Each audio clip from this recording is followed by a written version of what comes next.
নমস্কার, বিভীষিকা রাত্রি চ্যানেলে আপনাদের সকলকে একবার স্বাগত জানাই। আমি সঙ্গীতা চক্রবর্তী। আজকে একটা নতুন ঘটনা নিয়ে তোমাদের সকলের সামনে হাজির হয়েছি। আজকের ঘটনাটা সত্যি একদম অসাধারণ একটা ঘটনা, একটা অন্য জায়গাকার ঘটনা, একটা পার্বত্য এলাকার ঘটনা আমি আপনাদের সঙ্গে শেয়ার করছি। তা ঘটনাটা আমাকে পাঠিয়েছে বাংলাদেশ থেকে শবনম। সে লিখে পাঠিয়েছে যে দিদি, আমরা বাংলাদেশের পার্বত্য এলাকায় থাকি, আর এখানকারই একটা ঘটনা আমি তোমার চ্যানেলের সঙ্গে শেয়ার করছি। প্লিজ তোমার ভালো লাগলে তুমি পড়ে শুনিও। ধন্যবাদ। একটা একটা একটা অসাধারণ ঘটনা পাঠানোর জন্য। একটা অন্য ধরনের ঘটনা। আমি সত্যি ভাবিনি কোনো দিনও যে বাংলাদেশ থেকে আমি এত ভালোবাসা পাবো, যে এখান থেকে সত্যি করে আমাকে অনেক অনেক অনেক ঘটনা পাঠানো হয়। শবনম আমাকে ঘটনাটা বহুদিন আগে পাঠিয়েছে।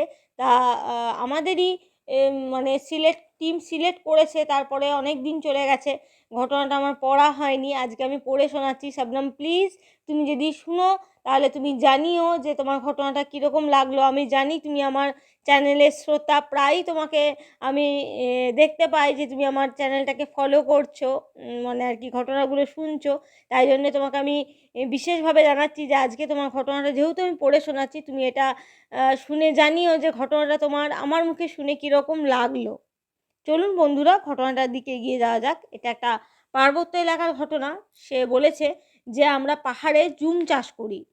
জুম চাষ করার যে নিয়মটা আমি আপনাদেরকে বলছি, সে শবনম যেটা বলেছে সেটাই বলছি। পাহাড়ের বিভিন্ন ধাপে ধাপে জুম চাষ করা হয়। এক বছর যেখানে জুম চাষ করা হয় সেখানেই তারা জুমের যেখানে চাষ করে তার পাশেই তারা ঘর করে, যেটাকে জুম ঘর বলা হয়। তাতে তারা এক বছর চাষ করে। এক বছর চাষ করার পরে সে জায়গাটা তারা পুড়িয়ে ফেলে দিয়ে চলে যায়, আর সেখানে চাষ করে না। আবার নতুন কোনো জায়গাতে গিয়ে চাষ করে। আবার 4-5 বছর পর আবার সেই জায়গাটা চাষের যোগ্য হয়ে যায় যখন, তখন সেই জায়গাটা এসে তারা আবার চাষ করে। তা এরকমই একটা ঘটনা, তারা একটা নতুন জায়গাতে জুম চাষ করতে যায়। তা সেই জায়গাটিতে অনেকে পাহাড়ের একসঙ্গে অনেকে মিলে সেখানে জুম চাষ করে, জুম ঘর বানায়। তারা সকলেই একসঙ্গে থাকে, বিভিন্ন ফসল তারা ফলায়। তারপরে তারা এক বছর ধরেই ধরুন তারা সেখানে থাকে। তা অনেক দিন থাকার পরে তাদেরও তো পার্বত্য এলাকা থেকে যেহেতু অনেকটা জায়গা উপরে গিয়ে পরে তারা চাষ করে, সেহেতু নিচে যেখানে তাদের পাহাড়ে যেখানে বাজার, সেখান থেকে তারা অনেকটা দূরেই থাকে। সেহেতু তাদের কোনো জিনিসপত্র যদি কিনতে হয়, কোনো জিনিস যদি খেতে হয়, ধরুন মাংস টাংস এসব যদি কিনতে হয় তাদেরকে, তাহলে তাদেরকে পাহাড়ের নিচে নেমে আসতে হয় বাজারে। তারপর তারা কিনে নিয়ে আবার তারপর তারা সেখানে যায়। তা সেরকম জুমে একদিন তারা ঠিক করেছে যে আশেপাশে যারা সকলে মিলে জুম চাষ করছে তারা সবাই মিলে একটা দাবাত দেবে। তাই জন্যে শবনম তার হাজব্যান্ডকে বলে যে তুমি শুকরের মাংস কিনে নিয়ে এসো বাজার থেকে, আজকে রাত্রিবেলাতে আমরা সকলে মিলে এখানে পার্টি করব। আমরা যেটা পার্টি বলছি, ওরা সেটা খাবার দাবার খাওয়া, একটা আনন্দ করা বলে আর কি। যাই হোক, তার হাজব্যান্ড দুপুর দিকে যায় বাজারের দিকে। তা দুপুর থেকে আসতে পাহাড়ে উঠতে তো অনেক টাইম লাগে। তো তাদের পেছনে একটা, দেখবেন পার্বত্য এলাকায় যারা ওঠে নামে, যারা বাজার করে, তাদের পেছনে একটা ঝুড়ির মতন থাকে। তাকে তারা কি বলে আমরা ঠিক জানি না, টোকরি টাইপের থাকে। সেটাতে তারা জিনিসপত্র মাল যা থাকে সেটা ভরে নিয়ে তারা আসে।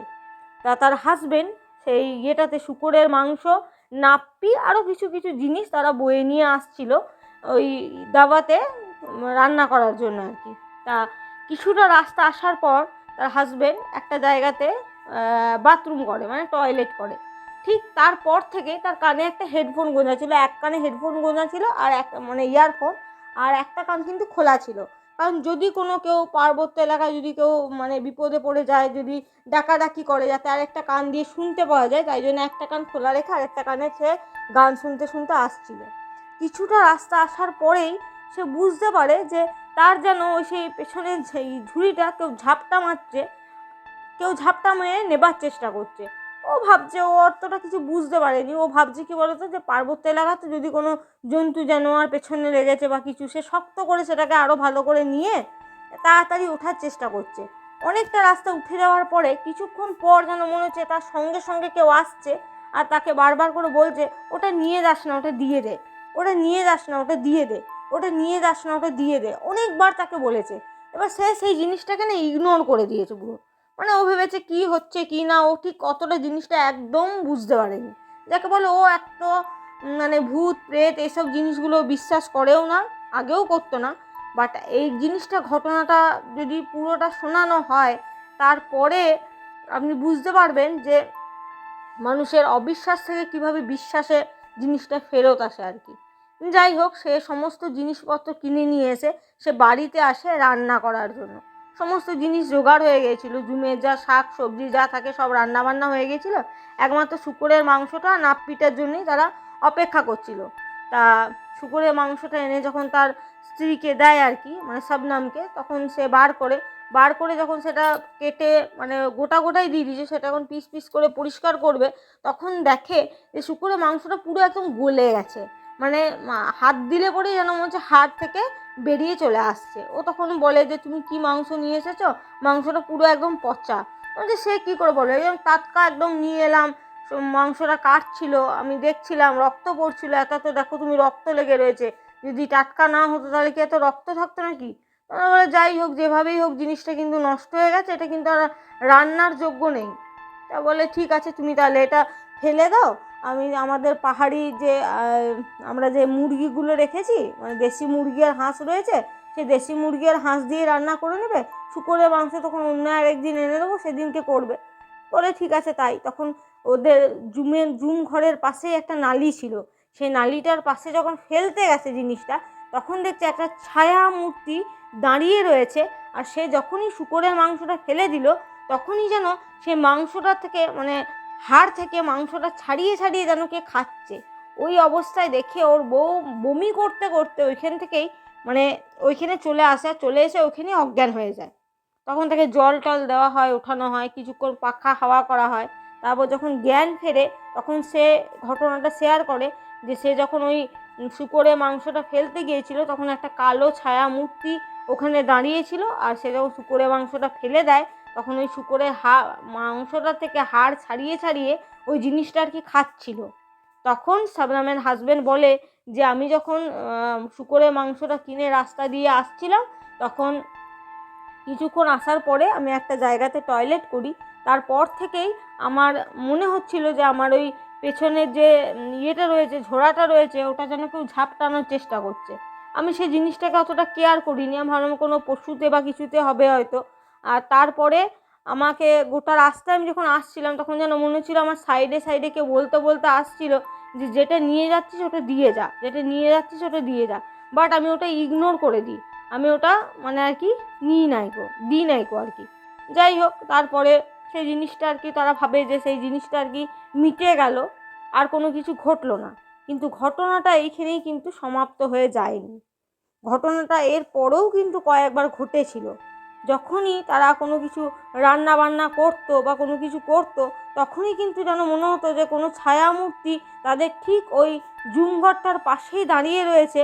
আর তারা খাবার দাবারগুলো খাওয়ার পরেই আর কি, মানে যখনই কোনো খাবার দাবার খেত, হাড় গোড় যেগুলো বেঁচে থাকতো সেগুলো যখন ফেলে দিতে যেত, তখন দেখতো ওই ছায়ামূর্তিটা এসে পড়ে সেই খাবার দাবারগুলো খাচ্ছে।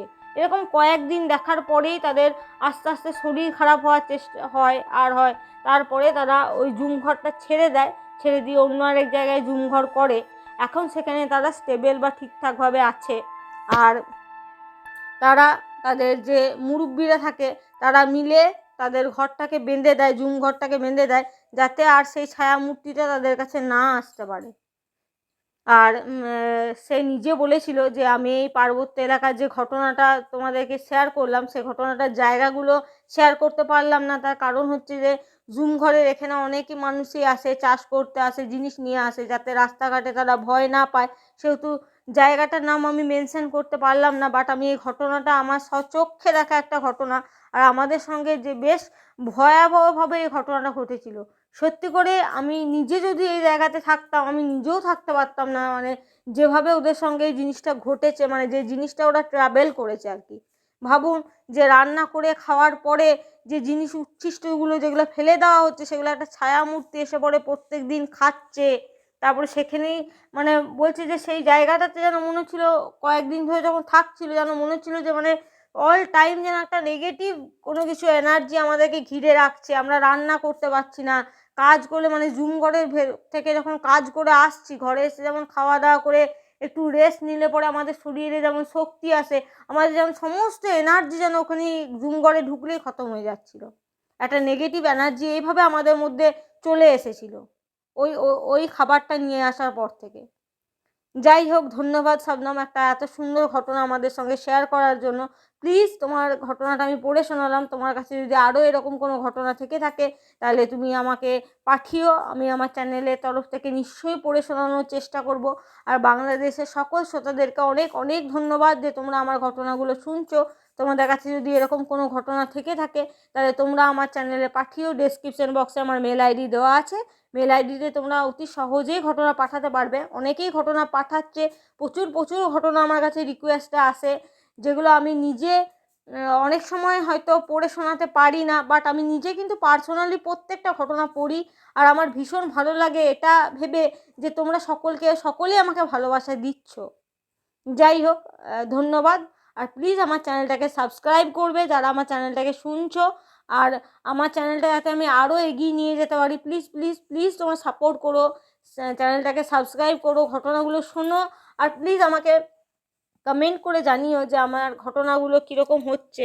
তোমরা যদি না বলো তাহলে আমি কী করে বুঝবো বলো যে আমি ঘটনাগুলো কীভাবে বলছি বা কীরকম কী হচ্ছে না হচ্ছে। আমার ভুল ত্রুটিগুলো তোমরা ধরিয়ে দেওয়ার চেষ্টা করো। আর যদি তোমাদের আমার ঘটনা ভালো লাগে তাহলে সে ভালো লাগাটাও জানিও। যাই হোক, ধন্যবাদ।